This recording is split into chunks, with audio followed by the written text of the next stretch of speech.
Pendant des années, il a été l'un des hommes les plus puissants d'Iran, sans jamais presque apparaître en public. Dans l'ombre de son père, l'ayatollah Ali Khamenei, il a construit son réseau et développé son influence, jusqu'à atteindre le plus haut sommet de l'État. Mojtaba Khamenei est le nouveau visage de la République islamique.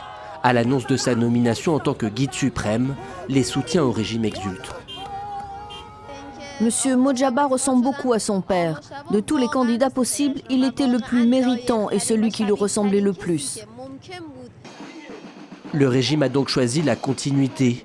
À 56 ans, Mojtaba Khamenei succède à son propre père. Un comble pour une république islamique qui s'est pourtant construite en opposition à la monarchie héréditaire des Pahlavis. En Iran, Mojtaba Khamenei reste une figure mystérieuse. Alors que son père était partout sur la scène publique, lui a toujours cultivé la discrétion, préférant agir en coulisses. Pendant des années, il a travaillé à ses côtés, supervisant des dossiers sensibles, notamment dans le domaine militaire. Sa proximité avec les gardiens de la Révolution en faisait un candidat idéal, à l'heure où la branche armée du régime n'a jamais été aussi puissante.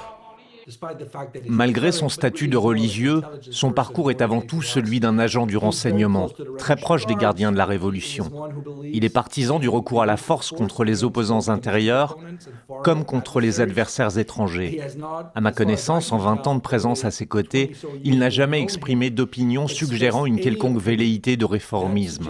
C'est donc un révolutionnaire islamiste, un partisan de la ligne dure. Un partisan d'une ligne dure pour un régime iranien qui cherche encore et toujours à garder le contrôle, car au-delà du conflit en cours, Mojtaba Khamenei devra d'abord tenter de préserver l'unité du pouvoir dans un Iran profondément contestataire et où une large partie de la population lui est hostile.